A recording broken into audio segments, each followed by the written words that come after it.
ദൈവത്തിന്റെ കത്ത്. ഒരു സുഹൃത്താണ് പോൾ കലാനിധി എഴുതിയ വെൻ ബ്രെത്ത് ബിക്കംസ് എയർ എന്ന പുസ്തകം വായിക്കാൻ നിർദ്ദേശിച്ചത്. അദ്ദേഹം ഇന്ത്യയിൽ വേരുകളുള്ള അമേരിക്കൻ ഡോക്ടറായിരുന്നു. പ്രസിദ്ധനായ ഒരു ന്യൂറോ സർജൻ. സാഹിത്യവും തത്വചിന്തയും ന്യൂറോളജിയും ഒന്നിച്ചു പഠിച്ച അയാൾ കരിയറിന്റെ ഉയരങ്ങളിലേക്ക് കുതിക്കവെയാണ് അയാൾക്ക് ശ്വാസകോശത്തിൽ ക്യാൻസർ ഉണ്ട് എന്ന് മനസ്സിലാവുന്നത്. തനിക്ക് ഇനി അല്പകാലം മാത്രമേ ഈ സുന്ദരമായ ഭൂമിയിൽ ശേഷിച്ചിട്ടുള്ളൂ എന്ന് തിരിച്ചറിഞ്ഞതിന് ശേഷം ജീവിതത്തെക്കുറിച്ച് അദ്ദേഹം എഴുതിയ പുസ്തകമാണ്. എങ്ങനെ ഒരുവന്റെ ജന്മം ശ്രേഷ്ഠമായി ജീവിച്ചു തീർക്കാം എന്നതിനെക്കുറിച്ച് ചിന്തിക്കാവുന്ന ഒരുപാട് കാര്യങ്ങൾ അദ്ദേഹം പറഞ്ഞിട്ടുണ്ട്. മനം കടഞ്ഞു മാത്രം വായിച്ചു തീർക്കാൻ സാധിക്കുന്നത്. പോൾ കലാനിധി കഴിഞ്ഞ വർഷം മാർച്ചിൽ അദ്ദേഹത്തിന്റെ 37-ാം വയസ്സിൽ മരിച്ചു. ആ പുസ്തകം വായിച്ചപ്പോഴാണ് ജീവിതത്തിലെ സമയത്തെക്കുറിച്ച് ഞാൻ ബോധവാനായത്. എത്ര കുറച്ച് സമയം മാത്രമേ നമുക്ക് ദൈവം ഇവിടെ തന്നിട്ടുള്ളൂ.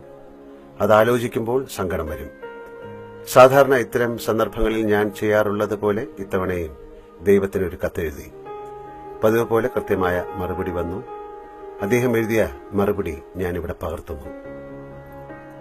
ലാലു, നിന്റെ കത്ത് കിട്ടി. എനിക്ക് നിങ്ങളുടെ പോലെ തിരക്കൊന്നുമില്ലാത്തതുകൊണ്ട് കൃത്യമായി മറുപടി എഴുതാമെന്ന് കരുതി. മരണം മുന്നിലെത്തിയ ഒരാൾ എഴുതിയ പുസ്തകം വായിച്ച് തകർന്നപ്പോഴാണ് ഇത്തവണ നിനക്ക് എഴുതാൻ തോന്നിയത്. അതിൽ തെറ്റില്ല. മരിക്കാറാവുമ്പോൾ അല്ലെങ്കിൽ മരണത്തെക്കുറിച്ച് ഓർമ്മ വരുമ്പോൾ മാത്രമേ നിങ്ങൾ മനുഷ്യർ മറ്റു മനുഷ്യരെക്കുറിച്ചും ദൈവത്തെക്കുറിച്ചും ആലോചിക്കാറുള്ളൂ. എനിക്കതിൽ പരാതിയില്ല. നിങ്ങളുടെ സ്വഭാവം എനിക്കല്ലേ ഏറ്റവും നന്നായി അറിയുക. നിങ്ങൾക്ക് ഭൂമിയിൽ ജീവിക്കാൻ ഞാൻ അനുവദിച്ച സമയത്തെക്കുറിച്ചാണ് ഇത്തവണ നിന്റെ ആകുലതയും പരാതിയും. അതിൽ കുറെയൊക്കെ ശരിയാണ്, അതിലുമധികം തെറ്റും. ശരാശരി 70-80 വയസ്സ് വെച്ചാണ് ഞാൻ മനുഷ്യരെ ഭൂമിയിലേക്ക് അയക്കാറുള്ളത്. ചിലർ നേരത്തെ മടങ്ങാറുണ്ട്. നേരത്തെ എന്നത് ആപേക്ഷികമാണ്. അതെന്തുകൊണ്ടാണ് എന്ന് ഞാൻ പിന്നെ പറയാം. എല്ലാ മനുഷ്യർക്കും ഞാൻ 24 മണിക്കൂർ മാത്രമേ ദിവസത്തിൽ നൽകിയിട്ടുള്ളൂ. ഒരു സെക്കൻഡ് ഒരാൾക്കും അധികം നൽകിയിട്ടില്ല. എന്നാൽ നിങ്ങൾ ഓരോരുത്തരും അത് ഉപയോഗിക്കുന്നത് ഏത് തരത്തിലൊക്കെയാണ്. ഏത് നിമിഷവും നിലയ്ക്കാവുന്ന ഒരു ഘടികാരമാണ്, അല്ലെങ്കിൽ അണയാവുന്ന തിരിനാളമാണ് താനെന്ന് വിചാരിച്ച് കർമ്മം ചെയ്യുന്ന എത്ര പേരുണ്ട് നിനക്ക് ചുറ്റും? ജനാധിപത്യപരമായി ഞാൻ അനുവദിച്ചു തന്ന സമയം നിങ്ങൾ എത്രമാത്രം നല്ല കാര്യങ്ങൾക്ക് ഉപയോഗിക്കുന്നുണ്ട്? പരദൂഷണം പറയാൻ, മറ്റുള്ളവരുടെ കാര്യങ്ങളിൽ കയറി ഇടപെടാൻ, എല്ലാ കാര്യങ്ങളും അഭിപ്രായം പറയാൻ, മതം, ജാതി, വർഗം, വർണ്ണം, ദേശമെന്ന് സ്വയം വേർതിരിഞ്ഞ് തമ്മിൽ തല്ലാൻ, കേസുകൾ കൊടുക്കാൻ, കുറ്റകൃത്യങ്ങൾ ആസൂത്രണം ചെയ്യാൻ, ജയിലിൽ കിടക്കാൻ എന്ന് വേണ്ട എത്ര കാര്യങ്ങൾക്കാണ് നിങ്ങൾ ഒരു ആവശ്യമില്ലാതെ സമയം ചെലവഴിക്കുന്നത്. നമ്മൾ ആദ്യമായി കണ്ടതൊരു തീവണ്ടി കമ്പാർട്ട്മെന്റിൽ വെച്ചാണ്. ഓർമ്മയുണ്ടല്ലോ? ഞാനിപ്പോഴും തീവണ്ടിയിൽ യാത്ര ചെയ്യാറുണ്ട്. ചുരുങ്ങിയ പക്ഷം കേരളത്തിലെങ്കിലും നിനക്ക് ഇനി അത് സാധിക്കില്ല എന്നെനിക്കറിയാം. സിനിമാ നടനാകാൻ പോകുമ്പോൾ ആലോചിക്കണമായിരുന്നു. കഴിഞ്ഞ ദിവസം ഞാൻ നിന്റെ നാട്ടിലൂടെ ദീർഘമായ ഒരു തീവണ്ടി യാത്ര നടത്തി. മണിക്കൂറുകൾ നീണ്ട ആ യാത്രയിൽ ഒരാൾ പോലും എന്നോടൊന്നും മിണ്ടിയില്ല. എല്ലാവരും കയ്യിലുള്ള ഫോണിൽ തട്ടിയും മുട്ടിയും കൊണ്ടിരുന്നു. ഒരാളോട് ഇതിനെപ്പറ്റി ചോദിച്ചപ്പോൾ അയാൾ ധൃതിയിൽ പറഞ്ഞു, വാട്സപ്പും ഫേസ്ബുക്കും നോക്കുകയാണ്. നീയും ഇതെല്ലാം ഉപയോഗിക്കുന്നുണ്ടാവും. നിങ്ങളുടെ നാട്ടിൽ മുമ്പ് തീവണ്ടി യാത്രയിൽ എന്തെങ്കിലും വായിച്ചിരിക്കുന്നവരെ കണ്ടിരുന്നു.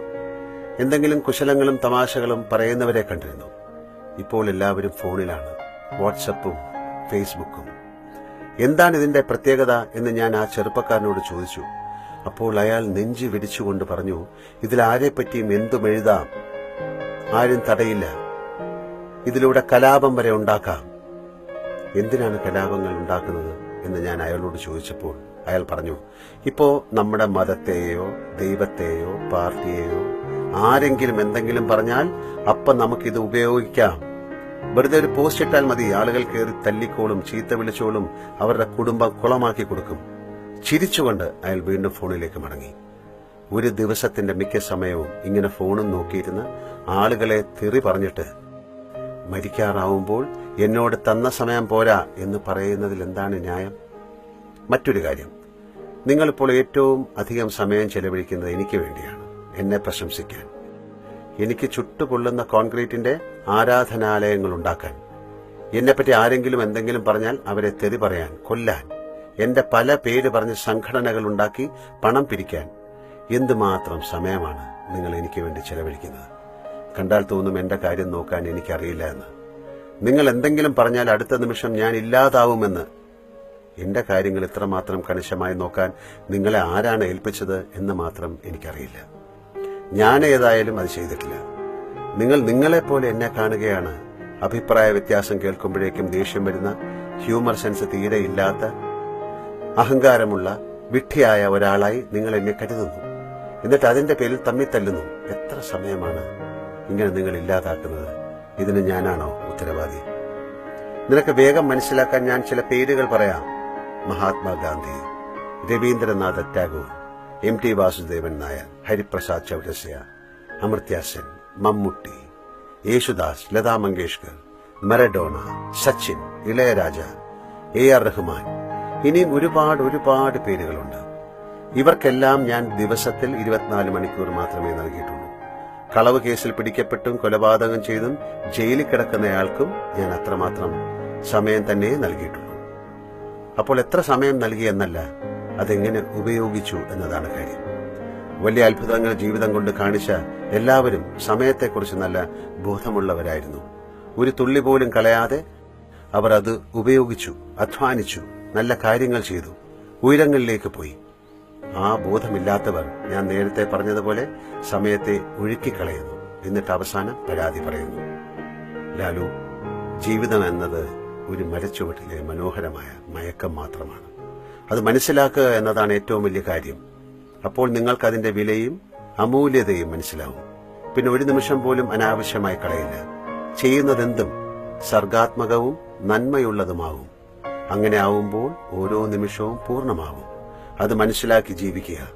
ഒരാൾക്ക് മറ്റൊരാളെ ശാരീരികമായും മാനസികമായും ഉപദ്രവിക്കാൻ അവകാശമില്ല. എന്റെ കാര്യങ്ങളിൽ ആകുലരാവാതിരിക്കാൻ എല്ലാവരോടും പറയുക.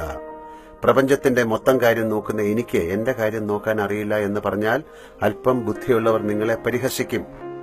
അതുകൊണ്ട് എന്നെയും ദുഷ്ടചിന്തകളെയും വിട്ട് സ്വന്തം ജീവിതത്തെ നല്ലതാക്കാൻ ശ്രമിക്കുക. തുടർന്നും അദ്ദേഹം കുറെ കാര്യങ്ങൾ എഴുതി. അത് ഇനി ഒരു അവസരത്തിൽ പറയാം. കത്ത് അവസാനിക്കുന്ന വരികളിലെ വാക്കുകൾ എന്തോ വീണ് പടർന്നിരുന്നു. തീർച്ചയായും അദ്ദേഹത്തിന്റെ കണ്ണീറായിരിക്കണം. അദ്ദേഹം കരഞ്ഞത് എന്തുകൊണ്ടാണ് എന്നെനിക്കറിയില്ല. സങ്കടം കൊണ്ടാണോ അതോ ദേഷ്യം കൊണ്ടാണോ, അതും എനിക്കറിയില്ല. സ്നേഹപൂർവം, മോഹൻലാൽ.